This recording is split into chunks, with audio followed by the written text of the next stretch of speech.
ou tentar convergir, né, para essa equação, que é encontrar aqueles dois coeficientes, que é o 9 vezes, quando mais, não lembro, vou ver de cabeça aqui. Vou ver de cabeça não, vou ver na internet. Equação, Celsius, eu sei que é mais 32.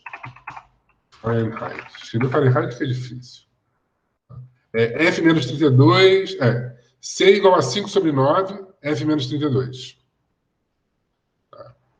Então, o que ele vai ter que achar são desses dois coeficientes, que é o coeficiente linear, que é 32, e o coeficiente angular, que é 5 nonos.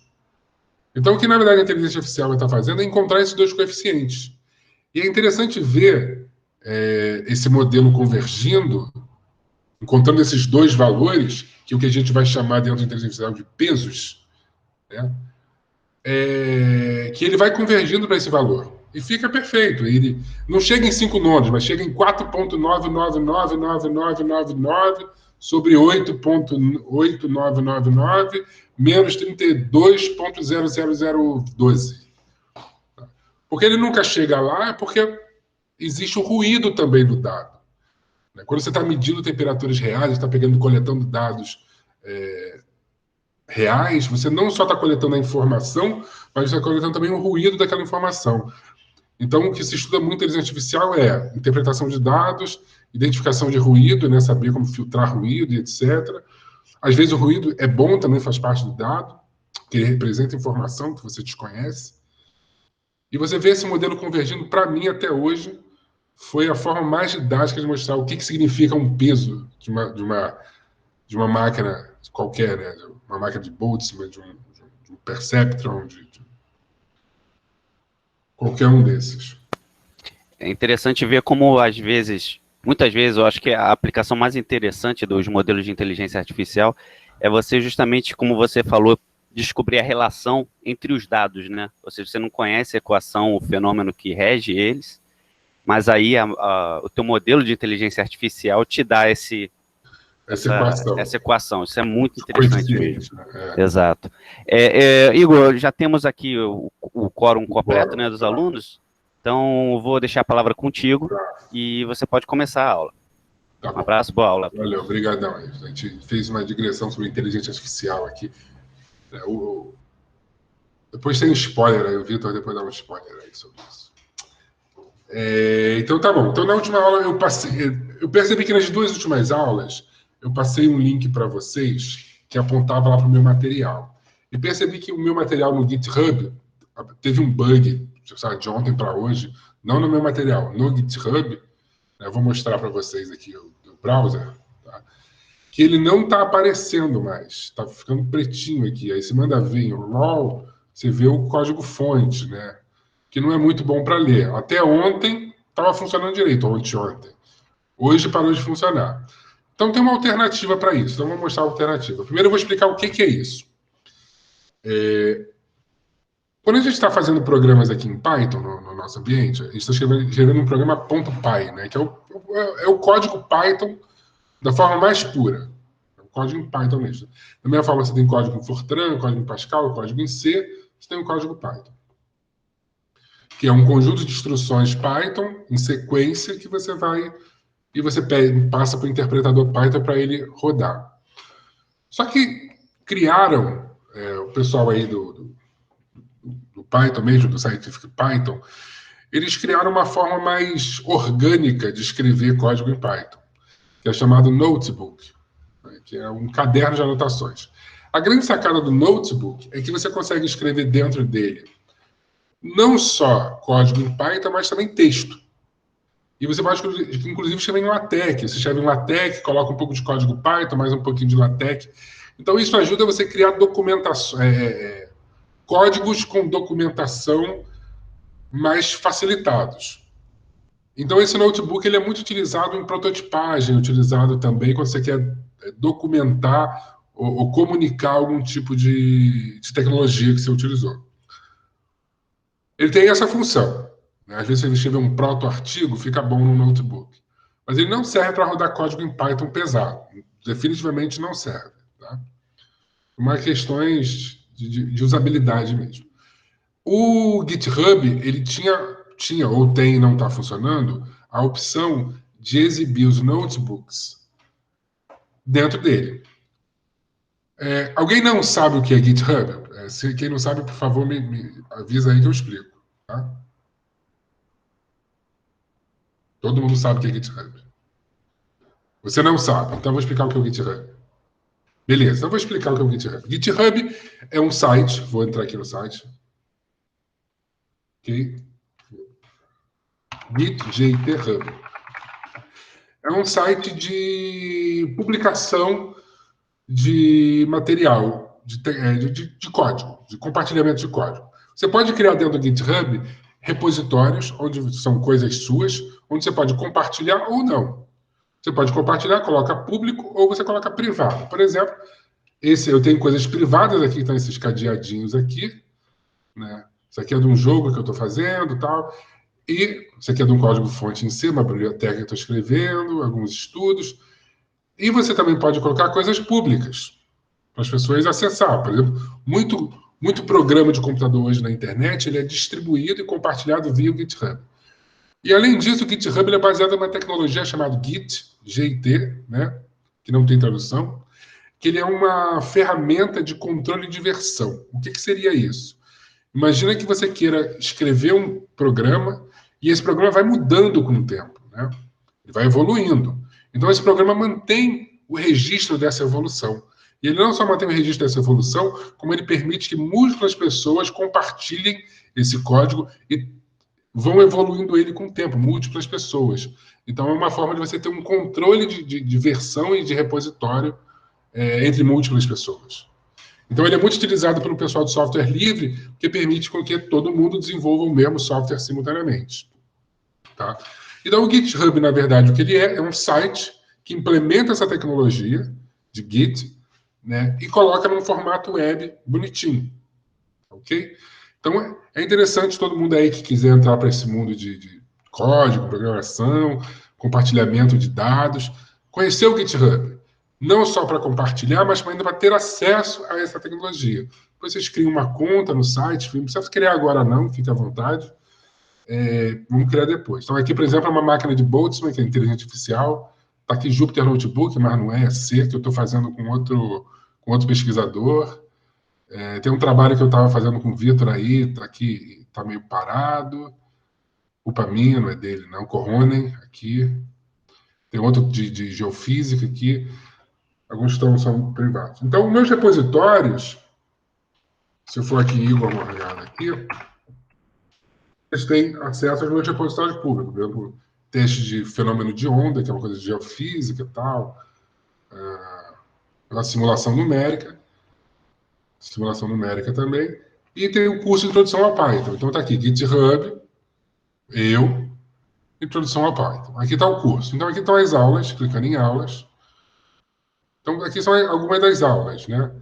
A aula que a gente vai fazer hoje é aqui, essa 4 aqui. Tá ok? Só que, se a gente reparar, eu clicar aqui, vou clicar na 2, ela não está aparecendo mais. Não tem problema. Tá? O site está bugado. Existe uma outra ferramenta online chamada NBViewer. Você acessa por esse site aqui, nbviewer.jupyter.org. Está gravando. nbviewer.jupyter.org. E aí cola o conteúdo aqui, a URL aqui, né? Então tá aqui, ó. GitHub, Gomorgado, introdução, blog, master, aulas, Python 101. 101, né? Clique em Go, ele vai ler esse notebook e vai apresentar aqui. Tá? Que é exatamente o que estava lá escrito. Então, como eu falei para vocês, essa aqui é parte da minha aula já escrita, né, as notas de aula. Então, eu explico, tudo que eu falei vai estar aqui. Tem algumas coisas a mais que eu não falei, por exemplo, comentando as diferenças do Python, falando sobre variáveis, tipos numéricos. Então, se você quiser ter um acesso à aula do que a gente falou, essas notas aqui são uma boa referência. Tá? Aquele exercício que eu falei, né, de equação de polinômio de segundo grau, falando sobre strings, por aí vai. Então, fique à vontade, depois, se vocês tentaram acessar e não conseguiram acessar, em acessar o meu curso aqui de introdução ao Python, e aí pega uma dessas URLs aqui, ó, por exemplo, agora eu vou pegar essa 4 aqui, ó. Aí vem aqui no NBViewer, nbviewerjupyter.org, cola o endereço, e ele vai converter. Ele converte perfeitinho, tá? Exatamente. Aqui, que a gente estava falando sobre funções ontem, né? Puras. Comecei a falar ontem com vocês. Fibonacci, de novo. O exercício que eu passei está aqui. Tá? Então, a gente vai começar a falar sobre aqui, redes n-dimensionais. Então, fica aí como dica. E o SNB Viewer permite você escrever Python diretamente nele. Eu posso rodar Python aqui. Vamos lá, vamos fazer um exemplo aqui. Eu posso editar aqui? Eu acho que vai poder. Eu não vou ficar batendo cabeça com o NB Viewer agora, não. Tá? Eu acho que o NB Viewer não pode editar, só ver. Mas tem ferramentas online que podem. Por exemplo, Google Colab. Eu não recomendo usar isso para estudar Python, não. Mas se você estiver no desespero e quiser trabalhar, você... Aqui, ó, o Celsius Fahrenheit que eu falei, inteligência artificial. Só que eu não vou mostrar, não, que isso aqui vai ser para o curso de IA que eu estou montando. Então, eu vou criar um novo notebook aqui. Ó. Tu vai em Colab, procura Colab Google, vou criar um novo notebook. Tá criando aqui, blá, blá, blá. Criou. E tá aqui, ó. Untitled. Isso é tipo um Google Docs aqui, só que de Python, né? Teste. Posso botar aqui Pythonzão bonito aqui, ó. Print. Hello World. Vai rodar aqui, vai aparecer, tá executando. Demora, tá vendo? É um chatão. Já está em execução. Meia hora depois, foi. Não é o melhor dos mundos, mas no desespero import, numpy, NP. Ó, executou, carregou. NP, M igual NP array. 1, 2, 3, 4, 5. Ó. Print M. Pronto, olha lá. Vou tirar assim. Exatamente o que a gente tem no terminal. Tá? Então, fica como uma opção para trabalhar. O bom que aqui... Deixa eu ver se os atalhos são os mesmos. Não, não são. Eu posso adicionar texto também. Tá vendo? Aqui entra uma caixa de texto e eu posso escrever aqui um markdown. Assim. Título. Este é um abstract. Um código, vamos ver se tem LaTeX aqui. Esse eu já ouvi falar, mas nunca usei.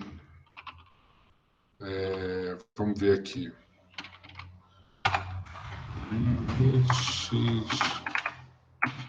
X0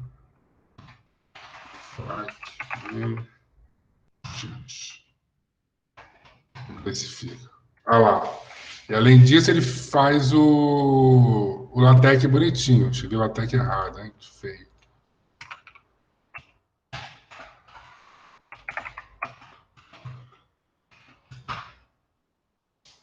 Pronto, agora ficou bonitinho. Essa é uma coisa boa. Você pode escrever LaTeX, pode escrever conteúdo normal. Então, fica uma boa documentação com código. Tá? Esse Repl IT. Vamos ver ele aqui.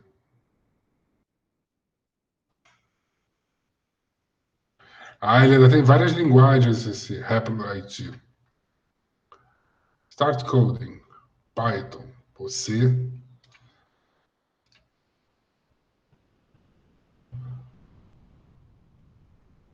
Interessante. É tipo um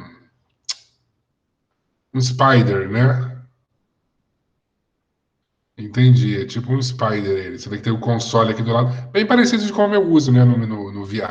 Você tem o código aqui, você tem o console do lado e o browser aqui. É parecido com o VI mesmo. Interessante, não precisa nem cadastrar. Bem fácil mesmo.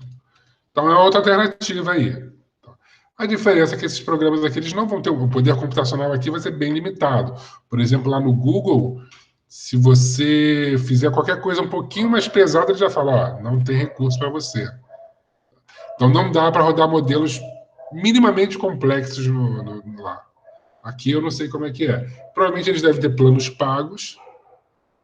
Sim, para aprender. Eles devem ter planos pagos. A verdade, Ana, é que eu prefiro aprender do jeito, vou botar assim entre aspas, certo, que é usando um terminal. Ou usando o Spider. Porque senão você vai ficar mal acostumado dentro desse ambiente. Mas eu acho que serve também como ferramenta no momento de necessidade. Tá? Então vamos começar a aula. Apesar que já começou, né? Isso é aula. Mas vamos começar o conteúdo programado. Tá? Deixa eu passar para o terminal aqui. Então, vamos lá. Para começar, a gente parou com alguns exercícios na última aula. É interessante que vocês tentem fazer esse exercício hoje, tá? Principalmente para o último dia. Porque nesse último dia a gente vai rever algumas coisas e consolidar o conhecimento que a gente adquiriu. Porque também não adianta ficar jogando 1 milhão de conteúdos e não absorver todos eles. Então é interessante que vocês tentem fazer e tragam no último dia para a gente tentar fazer a certificação de que a gente absorveu o que a gente viu aqui, tá? Para não ficar muito vazio. O que nós vamos falar hoje são sobre arrays n-dimensionais. Deixa eu abrir o VI aqui. Então, como tá igualzinho aquela interface do REPL, lá, essa interface aqui, onde você tem do lado esquerdo os arquivos, no centro o editor, à direita o console. Tá? O meu VI é exatamente isso. Eu boto o terminal. O terminal ficou embaixo.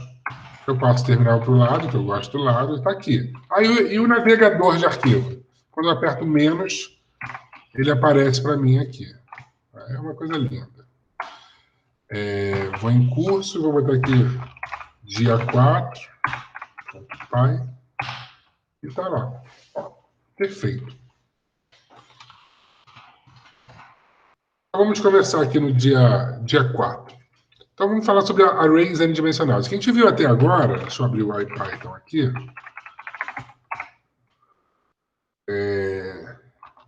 são arrays unidimensionais. E como é que a gente pode ver um array unidimensional? Então, eu vou criar vou aqui, import numpy as np,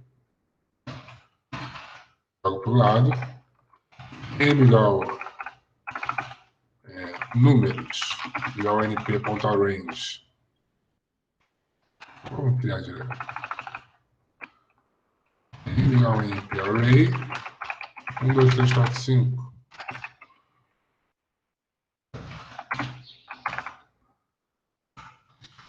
O que a gente pode fazer aqui, para verificar a dimensão desse array, é perguntar, uma das formas, é perguntar pela forma dele. Como é que a gente faz? Bota o nome da variável, .shape. Então, você vai ver que ele vai mostrar a resposta, ela vai ser uma tupla, que é uma lista que não pode ser alterada, com um único parâmetro, né? Um único elemento. Ou seja, ela tem uma dimensão e essa dimensão tem 5 elementos. Tanto é que eu pedi aqui o tamanho dessa tupla aqui, ó. Se eu botar aqui, ó, dimensões,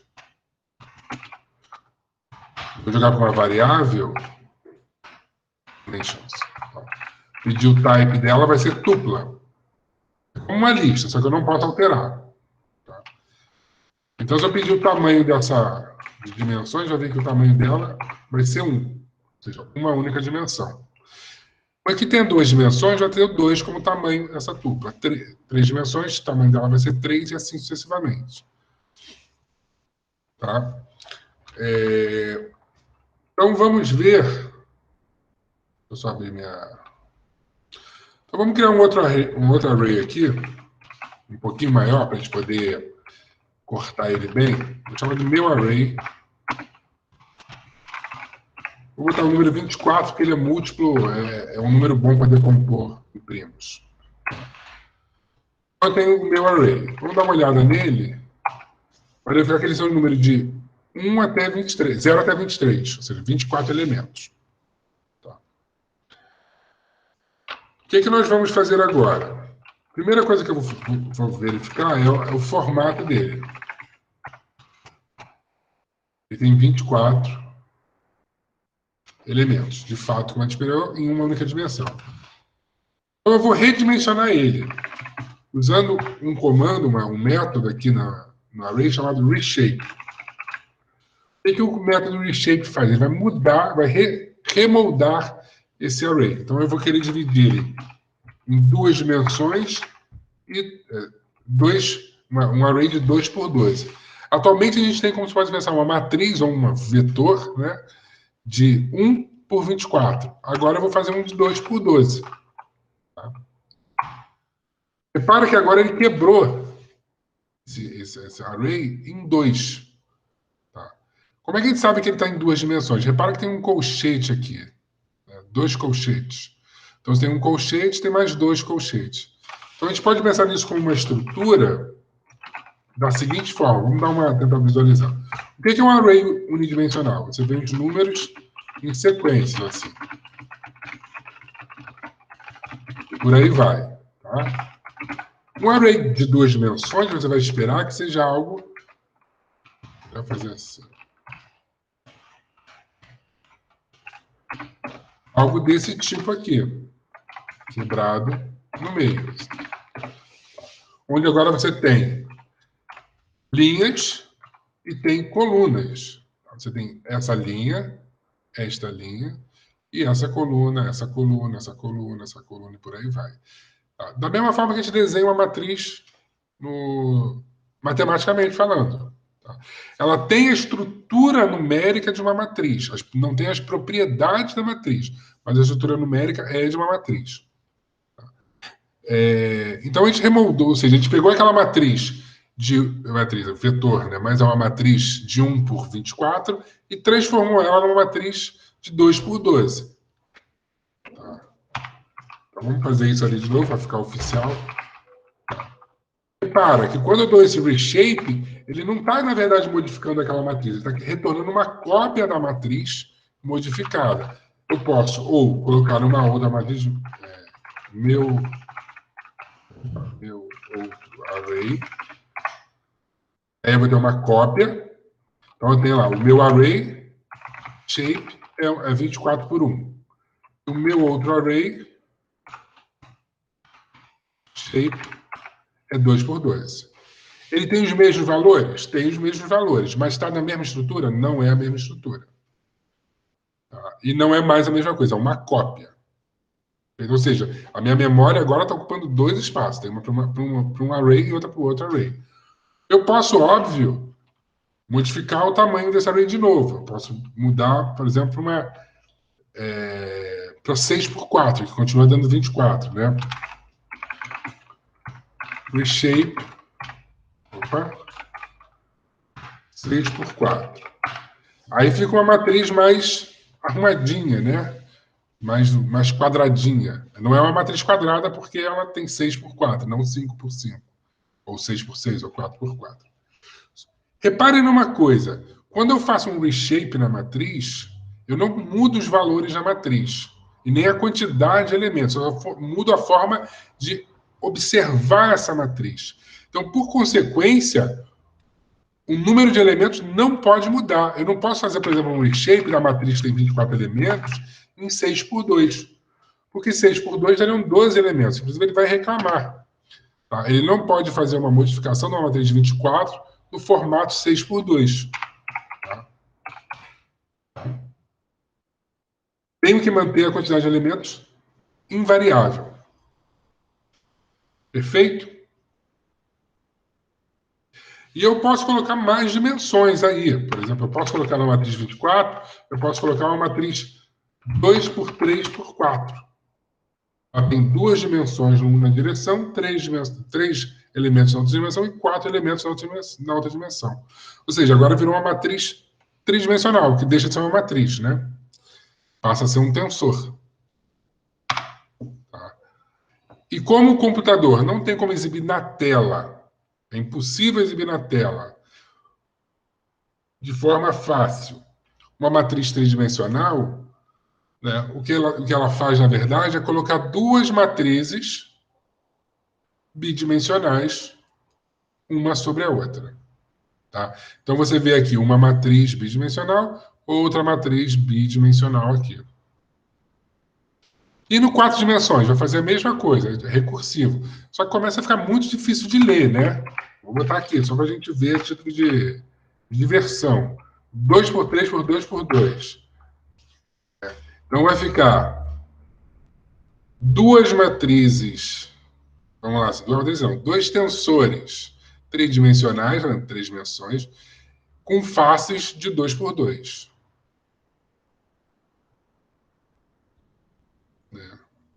Dá para ir além? Dá. Eu posso dividir essas duas dimensões em um, ela vai virar uma coisa enorme.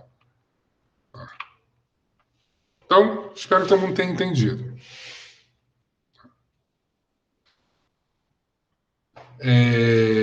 Daqui a pouco eu vou comentar sobre. Então, uma coisa interessante que a gente está trabalhando com. Entendido até aí, só para saber? Nenhuma dúvida, né? Então, deixa eu só.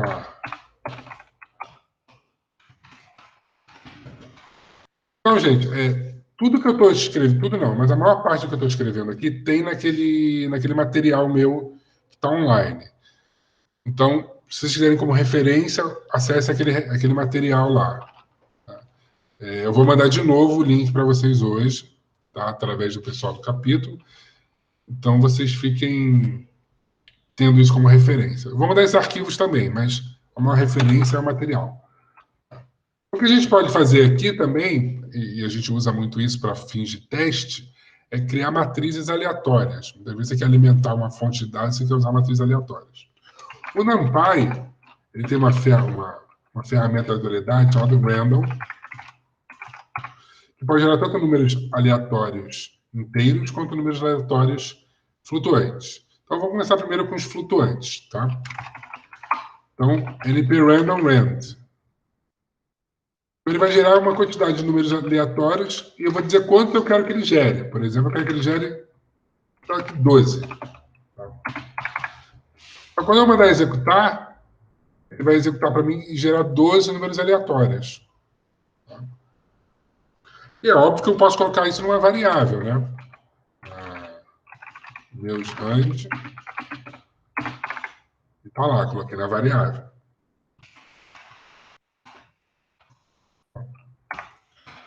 Para a gente criar uma array de meus int de aleatórios inteiros, a gente vai usar uma função chamada randint. Está até aqui, olha, randint. Ele diz qual o valor mínimo, por exemplo, eu vou botar aqui menos 2, o valor máximo, 10, e o número, por exemplo, quantos eu quero. Né? Eu quero 12 também. Não, 12 não. Vou botar 12. Só para a gente ter uma referência. Vamos lá. Então, random, o que é rand? Vamos lá. Da estrutura aqui da chamada dessa função, não é isso?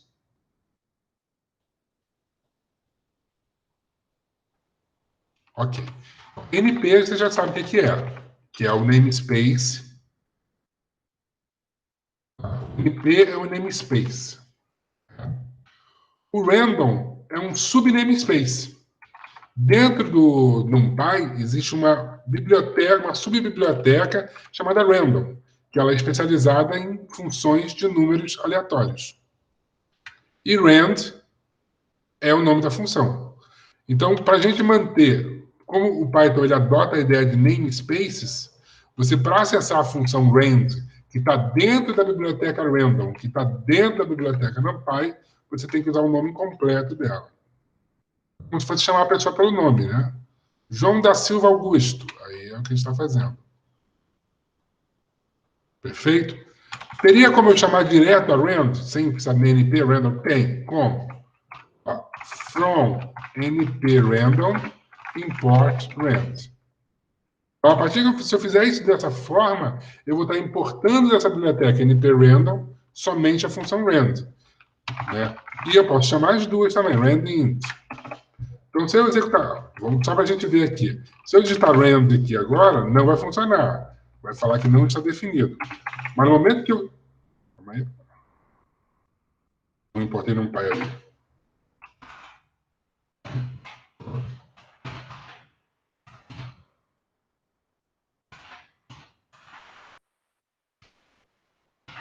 Então, NumPy, tem que dar um nome.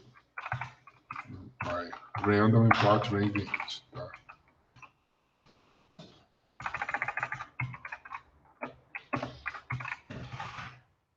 Então, from NumPy random import rand. Agora, se eu chamar rand, tá lá. Tá? A função está disponível. Mas por que eu não gosto? Não é que eu não gosto, eu evito fazer isso quando a gente está estudando no começo. Para a gente verificar e saber, lembrar aonde cada função está. Porque se eu, por exemplo, sempre fizer assim, chamando, importando diretamente cada uma, e aí aqui dentro eu começo a fazer esse tipo de declaração assim, você, na verdade, quando for rodar o meu código, não vai saber muito de onde veio o quê. E o pior ainda, tem gente que faz assim, ó. From numpy.random import asterisco. Ou seja, enquanto aqui eu estou dizendo do numpy random importa essas duas funções, e aí quando você vê o nome da função, você automaticamente vai associar, não tão automaticamente, você tem que voltar lá no cabeçalho e ler e tal. Se eu fizer desta forma aqui, que também funciona, ou seja, da biblioteca numpy random importa tudo. Eu vou trazer para o meu namespace atual, raiz, todas aquelas funções, e você não tem a menor ideia. Então, se eu começar aqui a fazer, tipo, SciPy, LinOut, você não sabe se esse rand é do random ou se esse rand é do linear algebra. Você não tem mais ideia disso. E o pior, pode ser que essas duas bibliotecas implementem duas funções rand diferentes, que se comportem diferentes. Então, você uma vez vai estar tendo um comportamento, outra vez vai estar tendo outro comportamento, e é ruim. Então, toda vez que você vê um código na internet, ó, isso é uma dica de ouro. Toda vez que você vê um código na internet, que a pessoa faz isso, dá um import asterisco, acredite, é um código ruim. A pessoa não sabe o que está fazendo. Não sabe, ponto. Ele pode dizer que sabe, ele pode parecer que sabe, mas ele não sabe. Porque ninguém que programe direito faz isso. Tá? Fazer isso, tudo bem. Aí é uma forma válida, porque você dá, estou chamando só essas duas funções. Sim, também. Agora, aquele jeito com asterisco, não é aceitável. Não é aceitável não é porque é um preciosismo idiota. Não é isso. É que leva a bugs. Leva a bugs que são difíceis de rastrear. E difíceis de achar. O comportamento do programa pode mudar. Respondido tudo aí, Lucas?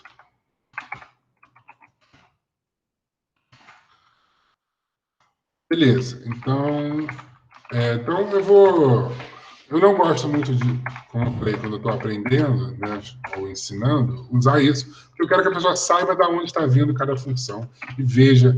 E porque existe a memória tipográfica também, a memória física, né, de você digitar e você vai, com o passo do tempo, decorando e estudando através da cópia.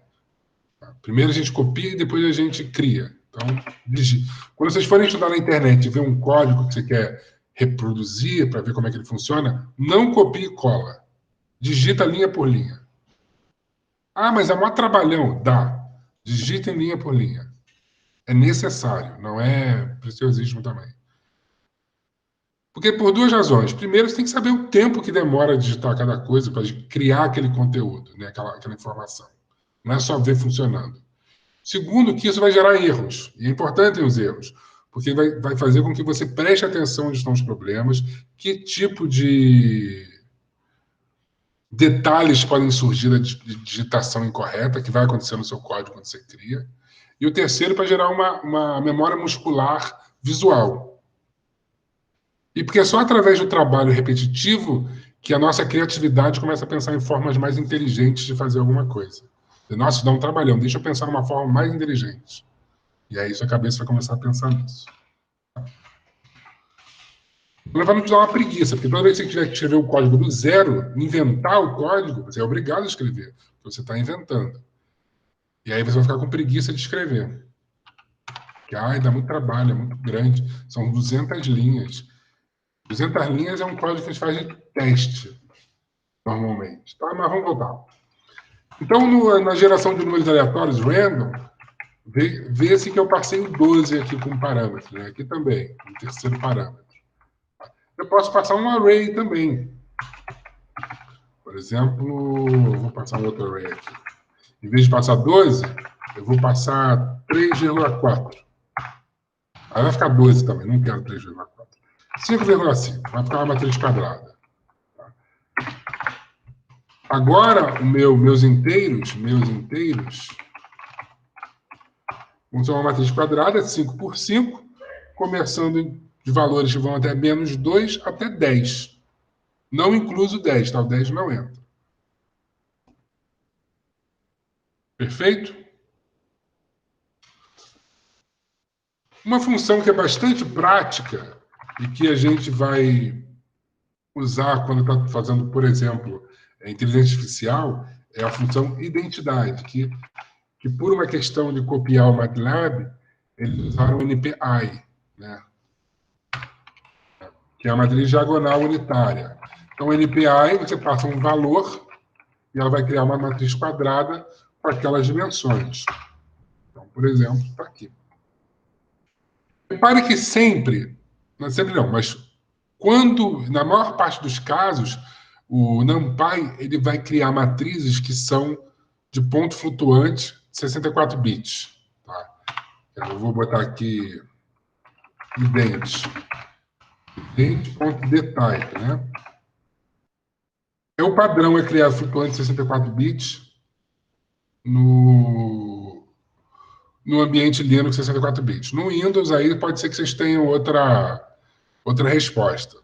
Por que é normal eles usarem flutuante 64 bits? Duas razões. Primeiro, por causa da precisão, e aplicações científicas normalmente exigem precisões altas. E a segunda razão é que o tempo de calcular numa máquina 64 bits moderna, o tempo de calcular um número de 32 bits e um número de 64 bits é o mesmo. Você não perde performance calculando 64 bits e 32 bits. Você só tem ganho de performance quando você não precisa da precisão e vai utilizar vetorização. Só que a vetorização é o seguinte, existe um processador especial nas máquinas PC, que é um processador que faz multiplicação paralela. E esse processador, ele executa funções ao mesmo tempo. Então, em vez de você passar um ponto flutuante, você passa 4 pontos flutuantes ou 8 pontos flutuantes. Então, no tempo que ele faz uma multiplicação, na verdade, ele faz 8. Então, nesse caso, como ele tem um tamanho fixo, que são 256 bits, né, você só pode passar, por exemplo, 4 de 64 ou 8 de 32. Aí, se você não precisa da precisão, é muito mais rápido você passar 8 de 32. Só que como a gente não está nesse nível de programação, e isso é só para quem programa em Assembler, na verdade, muito perto do hardware, no Python a gente não trata disso. Tá? Uma questão que a gente vai poder começar a se preocupar é se a gente for trabalhar com usar GPU para processar. Aí vai depender. A sua GPU, aí depende da GPU que você tenha. Se você tiver uma GPU, GPU é o processamento gráfico, né? Das placas de vídeo NVIDIA, né? Que tem por aí que estão utilizando para fazer processamento de inteligência artificial. Se for vai ter que depender da sua placa. Tem placas que são 32 bits, tem placas que são 64 bits. Tá? E aí você vai ter que adaptar o seu código para o hardware que você está usando. Porque se você criar com 64 bits, converter para 32, calcular, depois fazer de volta, pode ser que você perda precisão aí. Tá? Não no processo 32 para 64, mas no processo 64 para 32. Tá? De 32 para 64 nunca perde precisão. Então, continuando. Outra coisa que nós podemos criar uma matriz diagonal qualquer. O que é uma matriz diagonal? É uma matriz que tem a diagonal com valores diferentes de zero e todos os outros valores são zero. Então, para criar uma matriz diagonal, você vai fazer np diag e a diagonal que você quer. Por exemplo, eu vou criar uma diagonal com 1, 2, 3, 4, 5. por exemplo. Você vai criar uma matriz diagonal, cuja diagonal é 1, 2, 3, 4, 5. Óbvio que toda matriz diagonal é quadrada. Propriedades básicas. Tá?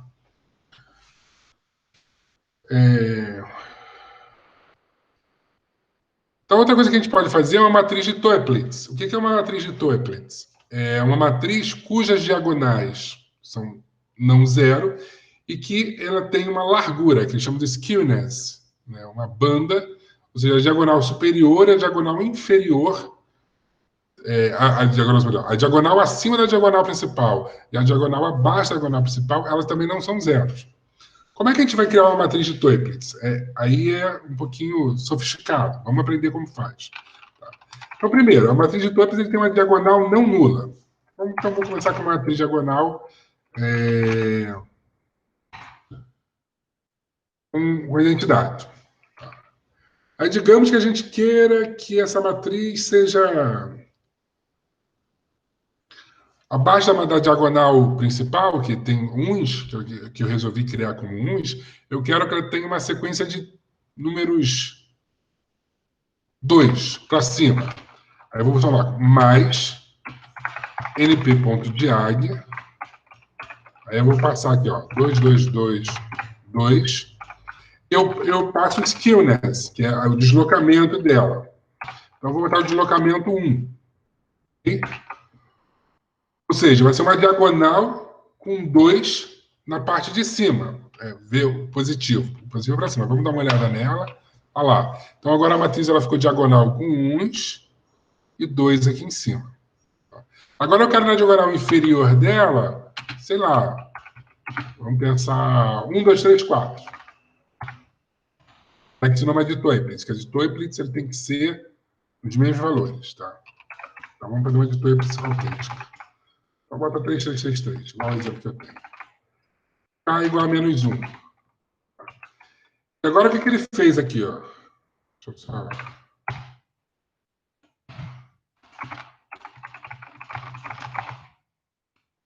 O que ele fez aqui? Agora, o que ele fez? Quem fez fui eu. O que a gente está fazendo aqui?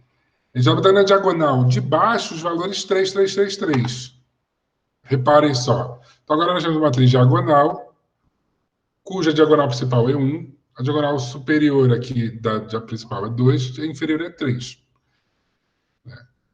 É muito mais, assim, computacionalmente é muito mais rápido fazer isso do que, por exemplo, você criar a matriz do zero e ficar matriz 0, 0, falar sobre isso daqui a pouco, igual a 2. E aí, elemento a elemento, você vai ficar escolhendo valor. É muito mais rápido fazer dessa forma. Então, vamos entender agora como é que a gente faz referência a matrizes. Tá? Primeiro, vamos indexar essas matrizes. Então, deixa eu só botar essa matriz aqui do lado para usar como referência.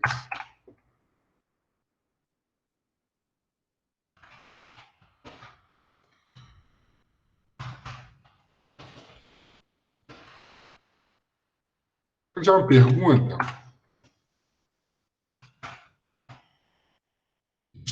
Estragou o brinquedo. Calma aí que sumiu.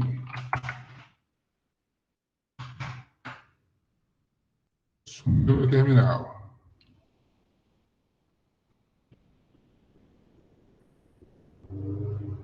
Calma aí que o terminal desapareceu.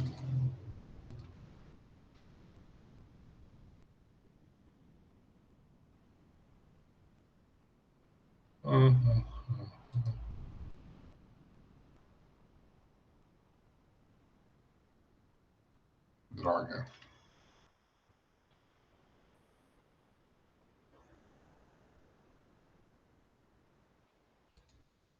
Tá, voltou.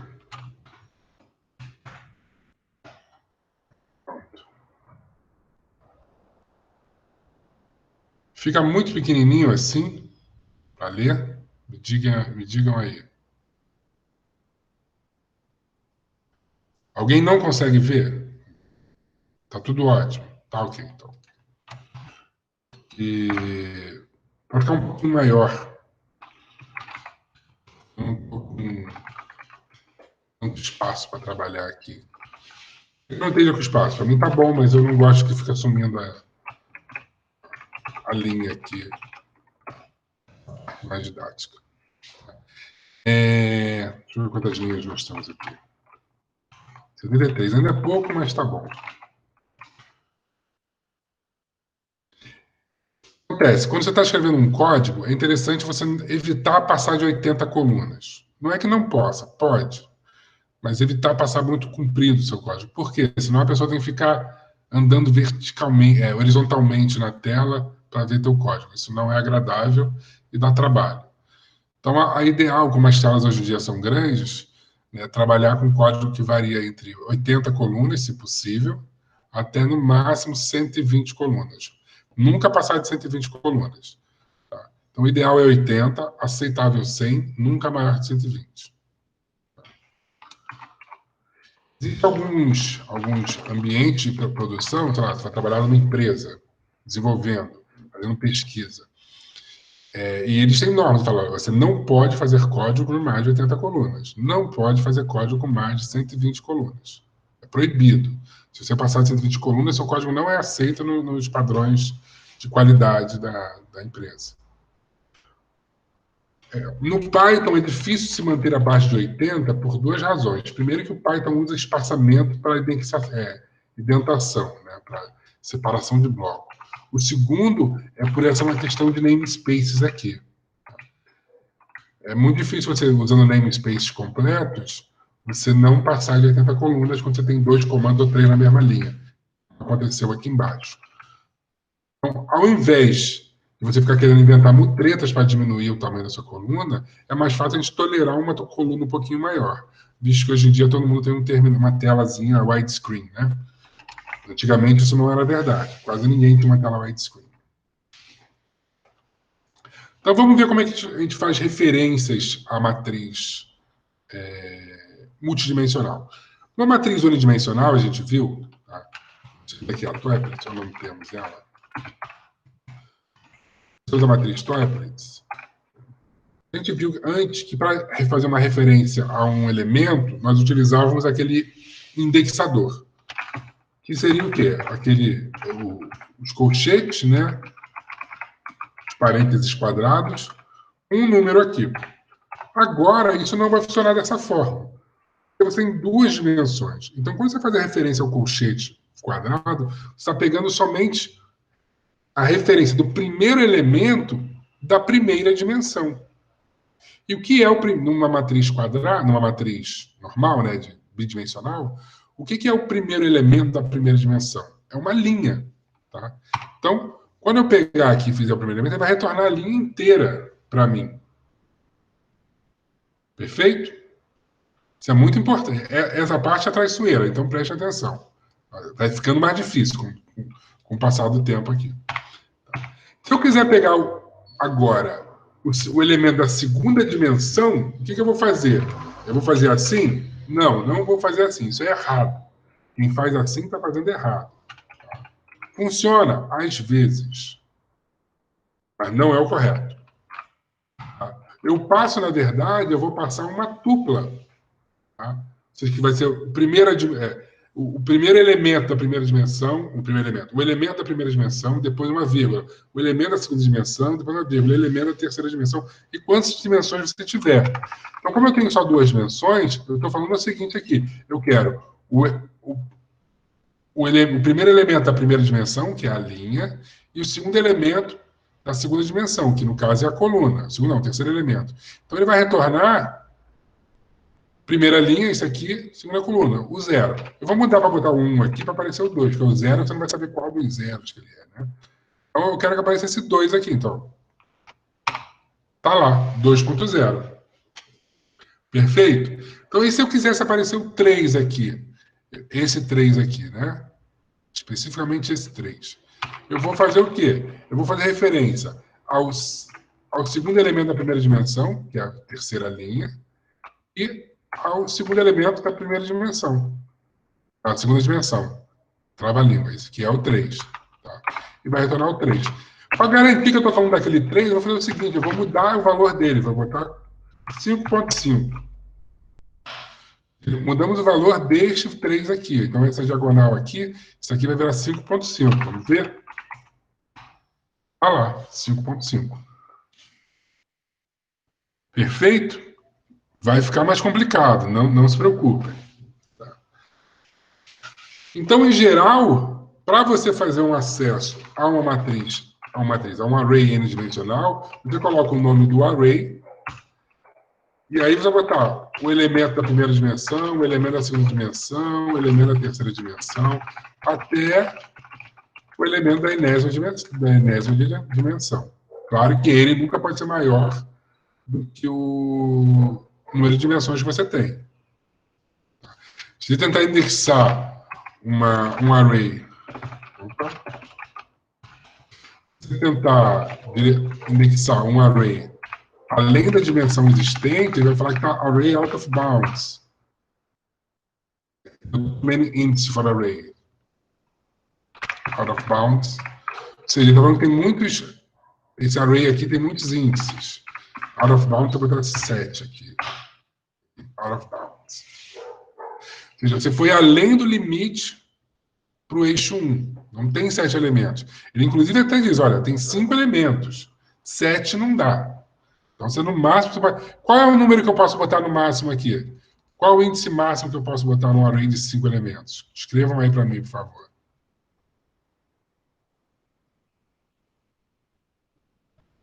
Ih, pergunta difícil. Alguém aí? Ninguém ousa. Caramba. Quer dizer que eu estou dando aula mal. 4. Exatamente 4. Porque o 5 está lento. Ele começa a contar do 0. 1, 2, 3, 4. O 5 ele vai reclamar. Vou botar o 5 aqui. Ó. Tá? 5 está fora dos limites. No eixo 1 de tamanho 5. Agora o 4 ele fica felizão. Perfeito. Tá? Como eu falei, é interessante a gente saber olhar as mensagens de erro, saber o que elas significam e a dica que ela está nos passando. Tá? Ajuda bastante, em vez de ficar só chutando, né? E é por isso que é importante errar. Porque você só consegue entender as mensagens de erro se você errar. Se você nunca errar, você nunca vai ver uma mensagem de erro.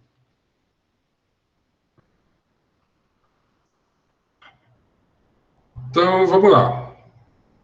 Continuando. Então, vamos criar uma outra matriz agora aqui de 3 dimensões. Aí as coisas ficam mais complicadas. Vamos criar uma. Vou pegar da minha cola aqui. Esse é um exercício controlado.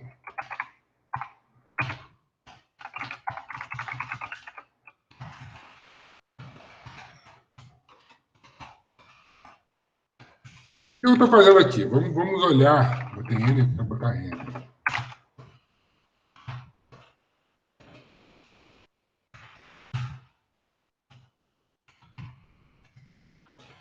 Gente, o M parece um N. Jesus. O M está parecendo um N. Eu vou botar um N para não confundir. Um O. Ó, pronto. É porque a fonte ficou muito pequenininha aqui. Mas vamos lá. Então, vamos criar esse array aqui, ó, igual ao NP Arrange, 3 vezes 4 vezes 5. Dá um reshape em 3, 4, 5 aqui. O que a gente vai estar fazendo aqui? Tentem pensar antes de a gente ver a saída. Vou criar um array de n-dimensional. É um NumPy array. Quantos elementos vão ter nesse array?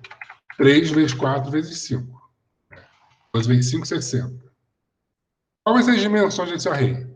Vão ser 3 dimensões por 4 por 5. Ou seja, é um array de 3 dimensões, com 3 elementos na primeira dimensão, 4 elementos na segunda dimensão e 5 elementos na terceira dimensão. Ok? Então vamos dar uma olhada nele aqui. Repare, como são uma matriz tridimensional, ele vai apresentar com esses 3 colchetezinhos aqui abrindo e fechando. Vamos entender o que significa essa representação. E como ele tem na primeira dimensão, ele tem 3 elementos, o que você vai ver vão ser 3 grupos de 2 dimensões. Então, tem 3 grupos de 2 dimensões. Tá aqui, ó. Primeira dimensão é 3. E a segunda dimensão? A segunda dimensão é 4. Então, vai ter, em cada um desses grupos, vão ter 4 linhas. E a terceira dimensão é 5. Em cada desses grupos vão ter 5 colunas. É interessante notar que, diferente da lista, numa lista eu posso ter listas dentro de listas dentro do Python. E as listas dentro de listas, elas podem ter tamanhos diferentes. Eu posso ter uma lista que tem 5 colunas, a outra tem 3 colunas, a outra tem 4 colunas. Eu vou até mostrar um exemplo aqui. Vou chamar de L, que é uma lista de listas. Vê que até aparece a notação. Então, a primeira tem 1, 2, 3, 4. A segunda é 1, 2. A terceira é 3, 1, 2. Repare que, apesar... Meu filho, uma vírgula. Apesar de parecer que é uma, entre aspas, matriz, né? Não é, porque o número de dimensões é totalmente diferente entre cada uma das colunas, entre cada uma das linhas, desculpa. Eu não tenho como fazer operações matemáticas normais com isso aqui. Já o NumPy Array, não, ele obriga. Não há como eu criar uma matriz no NumPy Array se as dimensões elas não são reproduzidas em todas as dimensões. Ou seja, número de dimensões, número de elementos, não são reproduzidos em todas aquelas dimensões. Tá? Então, aqui a coluna é 5, todas vão ter 5 colunas. A linha é 4, todos vão ter 4 linhas. O número de profundidade é 3, todos vão ter 3 de profundidade. Tá? Ela reproduz isso. Então, vamos pensar o seguinte aqui.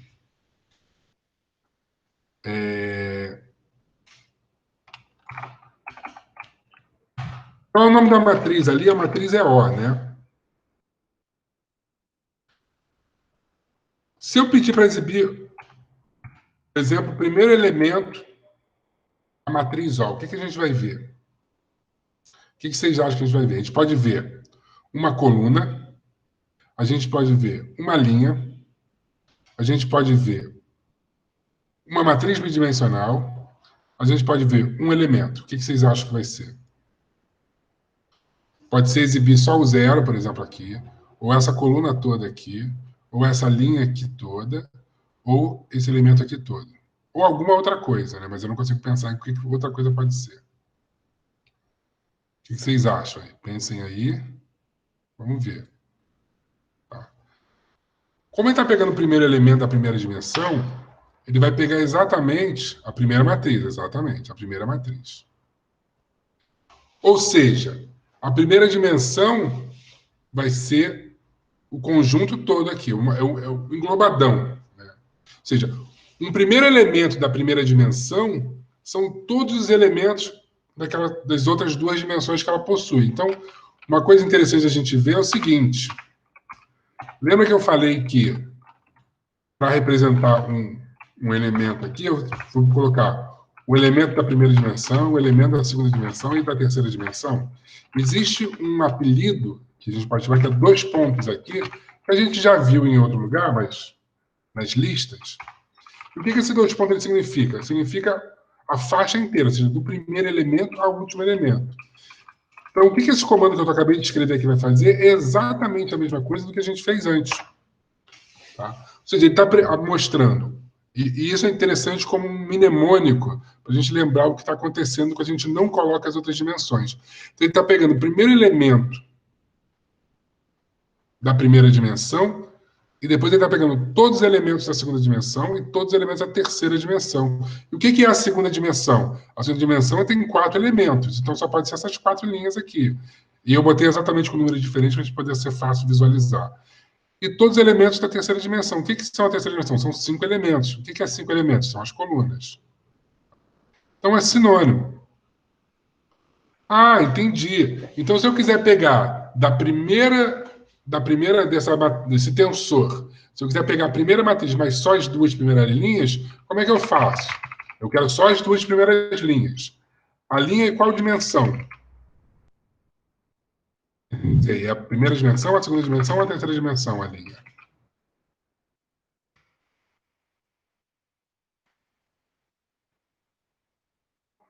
É a segunda dimensão, sim. Então, eu vou colocar, eu quero só as duas primeiras linhas, eu coloco 0 até 2. Poderia colocar só 2,2 também aqui.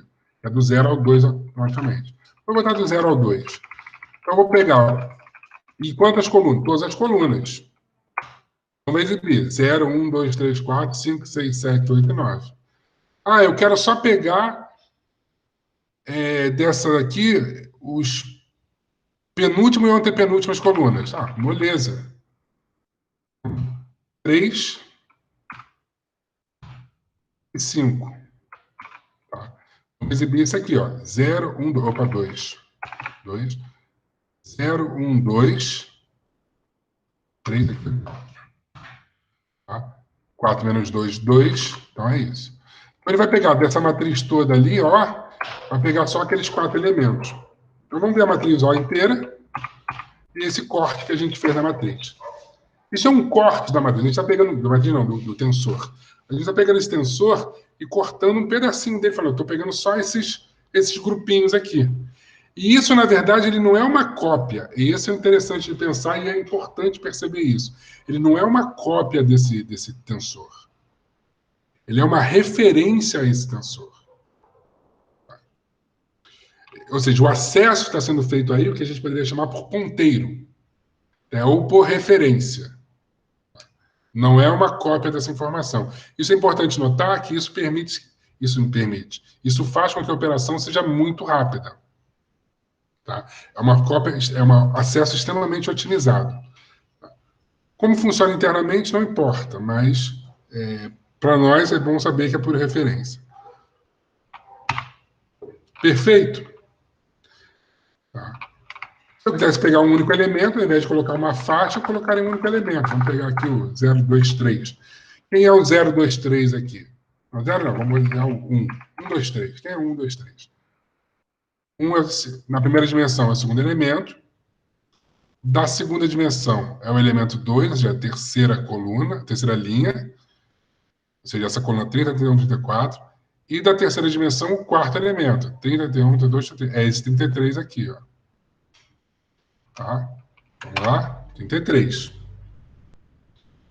Perfeito? Tá. Vamos lá. Então vamos fazer algumas manipulações algébricas com arrays aí. A gente já viu algumas, mas vamos fazer outras. Então vamos criar um array aqui, eu já vou copiar e colar um que eu tenho feitinho, bonito.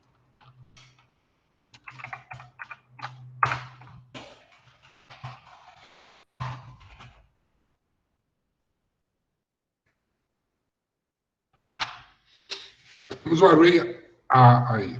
E agora eu vou ficar. Só a gente ver o A bonito aí. Vou criar um array identidade chamado NumPy 3. Então nós temos I também, identidade. Então eu vou chamar o array B de A mais I.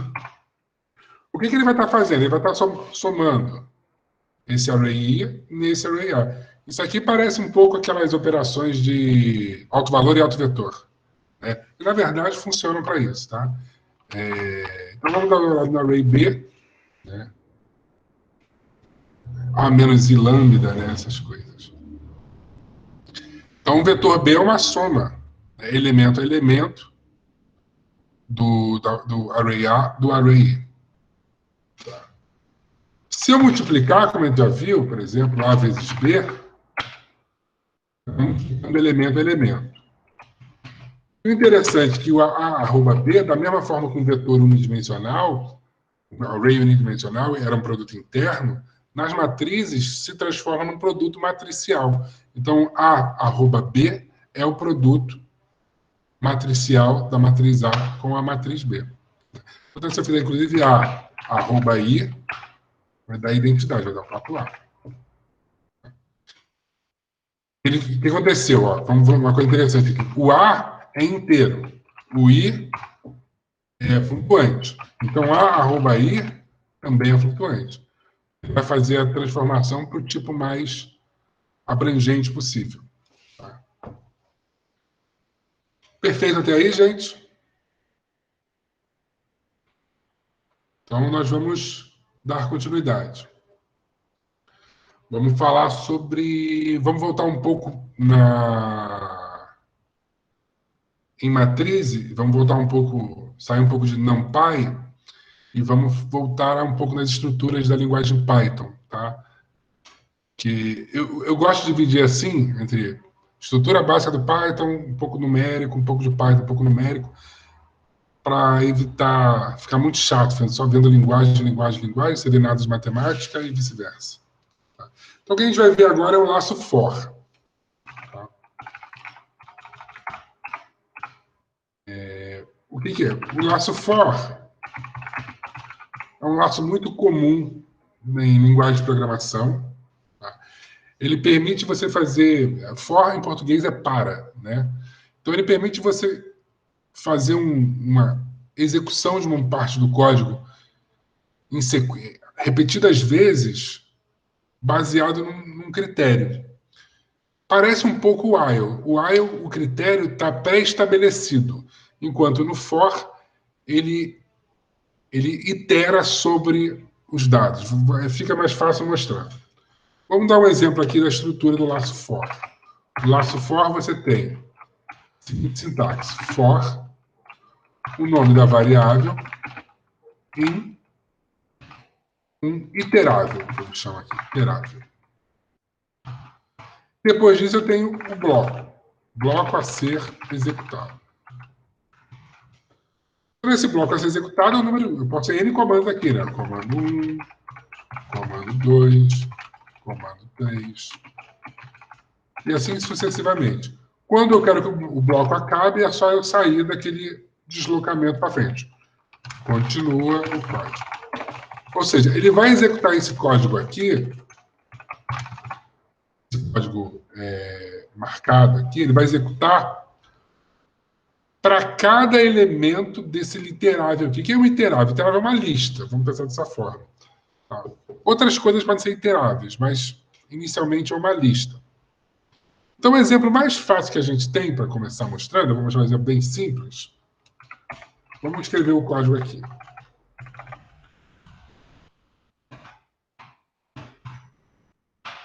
Tá? Vamos lá. For número em np arrange 10 print número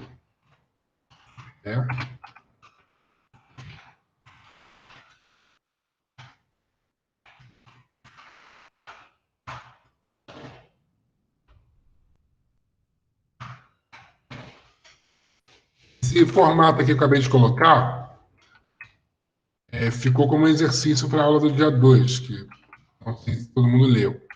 O que isso aqui, na verdade, ele vai fazer? Tá? Deixa eu explicar agora. Isso aqui é uma string normal. Né? É uma string normal. Vou botar qualquer. Só que, dentro dessa string normal, eu coloco esse caractere especial aqui, esse abre e fecha chaves. Esse abre e fecha chaves é um coringa. Ele vai falar o seguinte: olha, a primeira variável que me referenciar, eu vou colocar aqui. Que variável vai ser a primeira? Eu vou definir do lado de fora. Então, eu vou criar esse formato. Aí eu pego essa string, vou dar ponto formato e dou o nome da variável. Por exemplo, aqui é a variável número. O que ele vai fazer aqui, na verdade, é o seguinte. Ele vai pegar o valor da variável número e vai colocar aqui. Ele vai fazer isso toda vez que a variável número dá um valor. E o laço for, ele vai repetir essa variável para todos os elementos de arrange. O que são os elementos de arrange? Vamos ver aqui. Quando eu pegar np-arrange, ele vai me retornar o quê? Uma lista com 10 elementos. Elementos de 0 a 9. Então, eu vou executar esse bloco de código aqui 10 vezes, uma vez com número sendo valor 0, outra vez um número sendo valor 1, outra vez um número sendo valor 2. Seria o equivalente a fazer isso aqui, ó. Equivalente computacional. Número igual a 0. Perfeito? Número igual a 1. Número igual a 2. Babá. Número igual a 9. Exatamente o mesmo código. E, de fato, é o mesmo código. Se você, o código final processado desse laço é isso aqui. No final, ele desenrola esse código e transforma nisso aí. Mas, como a gente é preguiçoso, a gente coloca dentro do laço. O laço vai repetir esse código para a gente. Somente fazendo substituição desse valor aqui por este valor aqui. Ok? Então, se eu for executar esse código aqui, tá? Executar, ele vai mostrar o número é 0, o número é 1, o número é 2, até o número 9. Alguma dúvida?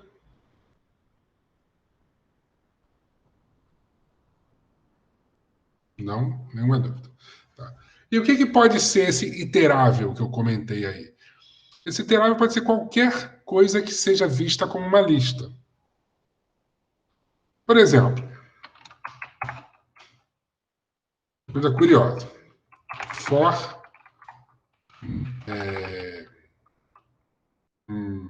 texto em lá. Eu sou um texto. Texto é.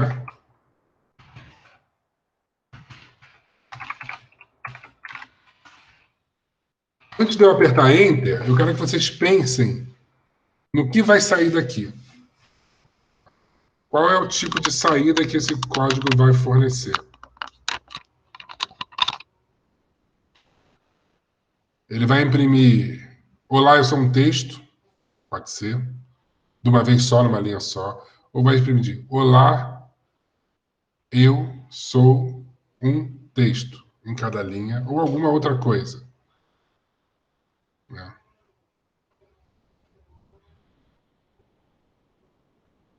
Você vai escrever, o texto é string, escreveria string aqui se eu botasse o type, né? Type.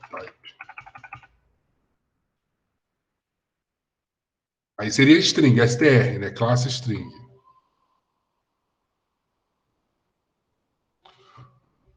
Pensa que eu falei que vai iterar. Vou dar enter aqui, a gente vai discutir, vocês fiquem assustados ou não, tá? Tá faltando o que aqui? Ah, faltando o segundo enter. Eu acredito que ninguém tenha pensado, vai sair cada letra. Mas poucas pessoas podem ter pensado nisso. Por quê? Lembra que eu falei lá na primeira aula que, na verdade, uma string é uma sequência de caracteres? A string é uma iterável letra a letra. Então, na verdade, o que ele vai estar substituindo aí é uma letra de cada vez. Ok? Ah, mas se eu quisesse palavra por palavra, alguém tem uma ideia de como se eu quisesse fazer palavra por palavra, como seria?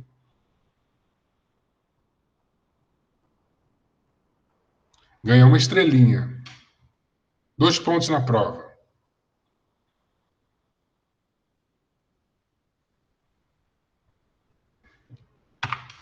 A gente estudou isso. É 2. Eu vou usar split e vou botar espaço.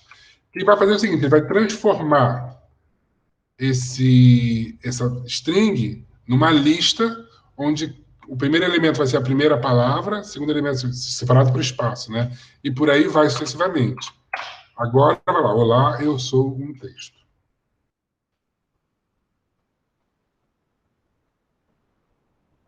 Perfeito agora?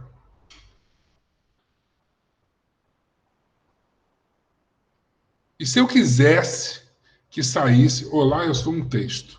Tudo numa string só.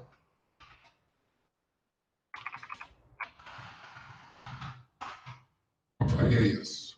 Aí eu diria assim, olha, isso aqui já é uma lista. E essa lista tem um elemento. E o único elemento que tem é a string toda. Entra no lugar errado. Pronto. Olá, eu sou um texto. Conseguimos ver as diferenças? Isso aqui é interessante. Isso aqui não está no material, tá? Vou colocar aqui. Opa.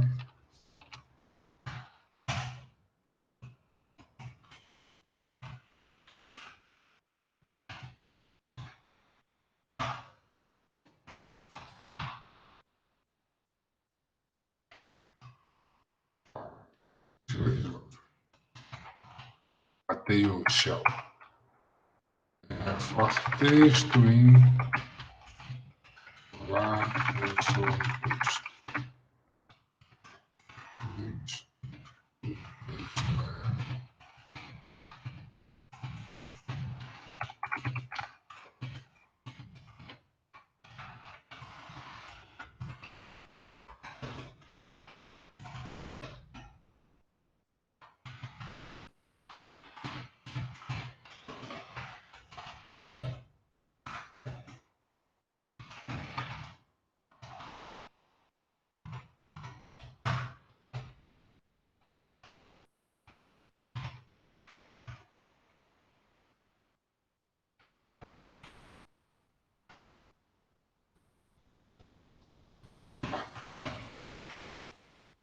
Vou comentar. Vou comentar, tá? Uma dúvida?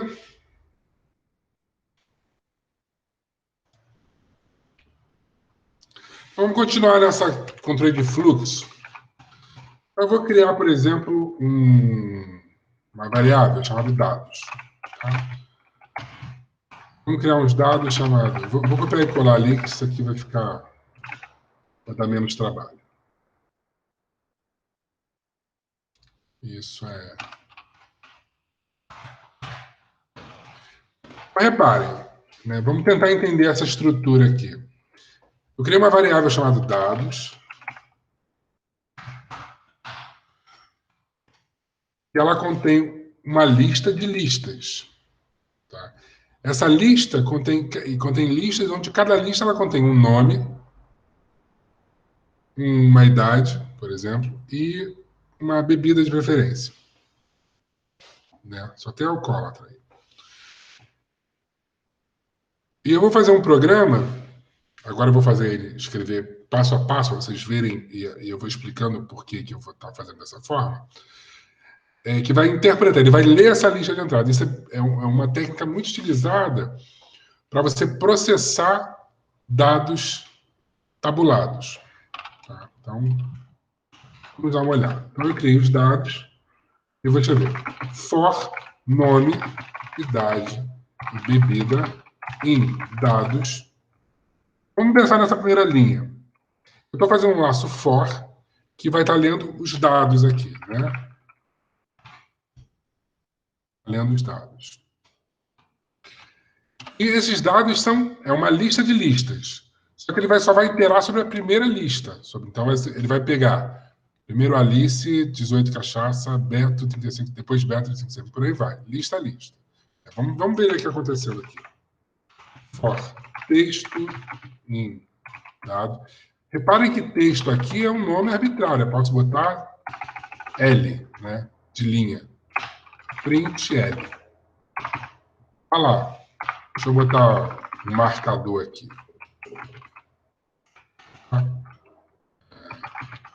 L. Traço.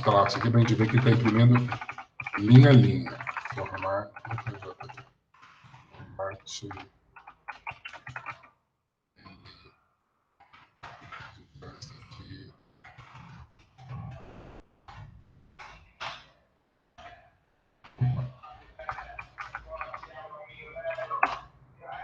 Repara, ele imprimiu linha a linha, ele imprimiu a tabela toda.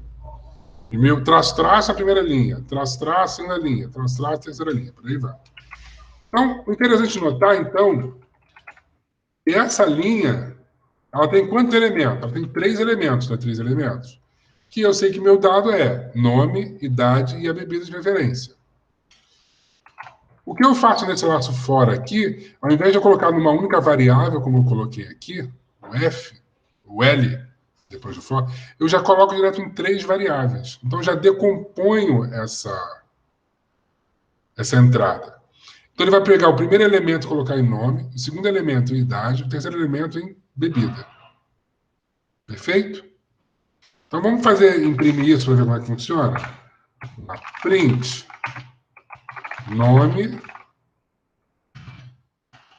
vírgula, idade, bebida. E vamos formatar. Formate, nome, idade, bebida. E vamos pegar isso aqui.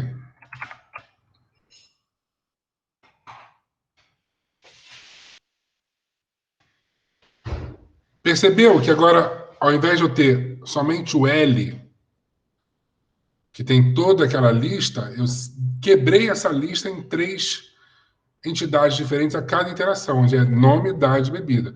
Eu poderia fazer um pouco diferente disso, poderia fazer assim também, é a mesma coisa, tá? Seria equivalente a fazer dessa forma aqui, ó.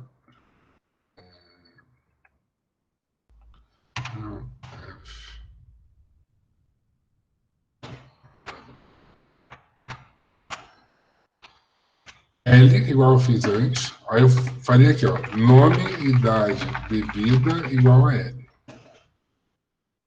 Funciona igual. Ou seja, eu vou pegar toda a lista daquela linha e colocar no L, que tem 3 elementos, e aqui eu decomponho em 3 elementos. Poderia fazer também dessa forma aqui, ó.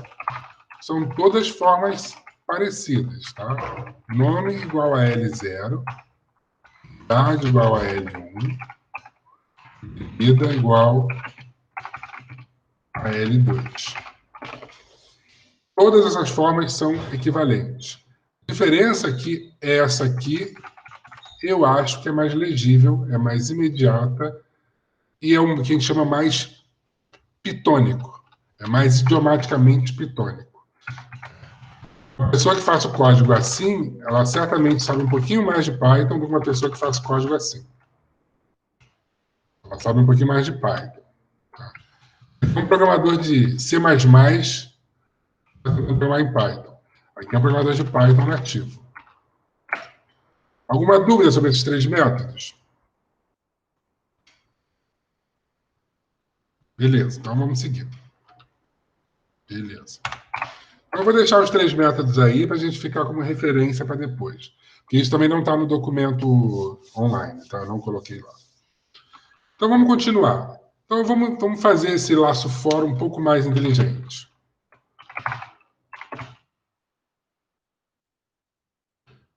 Entendi. É uma pergunta boa, né? Essa. O print porcentagem. Então vamos falar de outra coisa antes. O Python atualmente está na versão 3.8.6 ou 5. Eu acho que está na 3.8.6. Deixa eu ver do site oficial. Não tem na página inicial. Já está indo para o 3.9. More. 3.8.5. 3.85 é a versão atual, que é a que eu tenho na minha máquina. Que é atualizado eu. A versão antiga é o Python 2. Antiga. A versão o Python 2 ele foi descontinuado. Não existe mais o uso do Python 2. Deixa eu só mostrar uma coisa para vocês aqui, para ficar bem ilustrativo. Python. Viewer.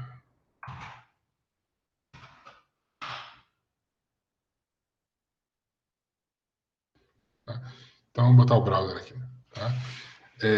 O Python 2 ele foi descontinuado. Ele saiu de uso em 1º de janeiro de 2020, esse ano. Mas isso porque eles já tentaram tirar do mundo aí há muito tempo. Então, chegou em 1º de janeiro de 2020 e falou, acabou, não tem mais, acabou o suporte.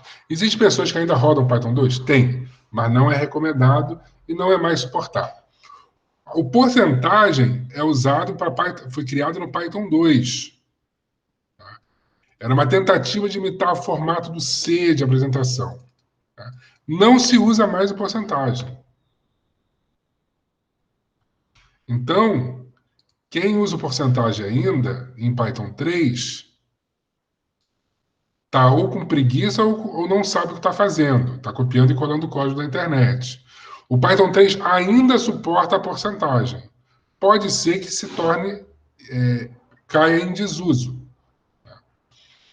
Então, não se deve usar o porcentagem mais por uma questão de abandonar os antigos vícios do Python 2. Tá? Inclusive, existe uma forma nova de formatação, que eu não mostrei no curso aqui ainda, que é os F-strings. Vamos ver se amanhã eu falo sobre isso, que é o formato preferencial de impressão. Tá? Mas esse formato que eu estou mostrando aí é bem aceitável. Tá? Mas só para ficar claro, Python 2 não. Tá? Não usemos Python 2 mais. Se alguém aí por acaso baixou sem querer o Anaconda Python 2, que ainda existe, desinstala e instala o Python 3. Porque muita coisa não vai funcionar. O que mudou da linguagem de cá para lá? São muitos detalhes. É melhor nem comentar. Mas não usa. Já passamos na época de compatibilidade. Ó. A época da compatibilidade morreu. Agora é a época do não usa mais. Ok? Respondido, Lucas?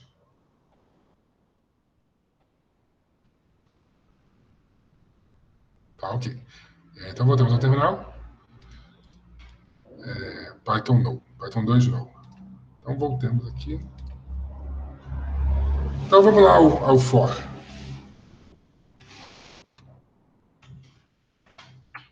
Então vamos começar a criar um programa um pouquinho mais complexo. Tá? Então eu vou pegar primeiro esse laço for aqui, ó, e vou reproduzir ele aqui embaixo. Ou seja, eu vou iterar sobre aqueles bases de dados. Pensa o seguinte, aqui meus dados têm 5 elementos, tá? É uma lista pequena. Mas você poderia estar fazendo isso em cima de uma base de dados gigantesca, 1 bilhão de pessoas. Tá? Não, a diferença pelo tamanho dos dados fica para o computador. A gente tem que trabalhar com a estrutura de dados. Sabe desmontar a estrutura de dados, sabe analisar, sabe processar a estrutura de dados, quem vai fazer o processamento é o computador. É uma questão de tempo e computador, não mais nossa. Tá? Então vamos lá. Então eu quero fazer um processamento condicionado aqui. Eu vou fazer um condicionamento. Se uma condição for atendida, faz uma coisa. Se uma condição não for atendida, faz outra coisa. Eu vou fazer uma coisa de brincadeira, mas isso pode usar para qualquer coisa. Por exemplo, o que eu estou fazendo aqui? Primeira coisa, eu vou verificar se a idade da pessoa é maior que 30 anos. Idade maior que 30. Né? E vou imprimir. Alguma coisa pode passar com outra coisa. Eu vou falar format, nome, bebida.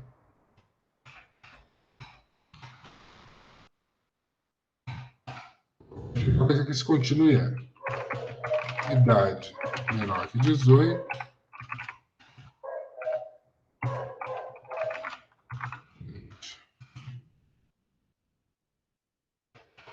Fim do expediente.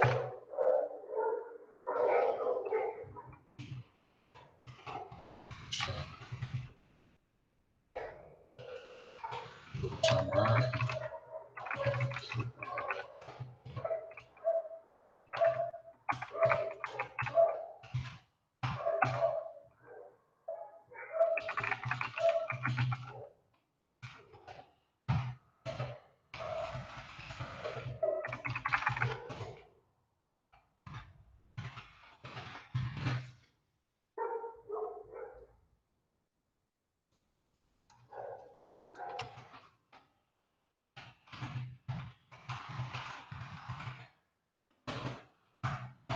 Vamos tentar entender o programa.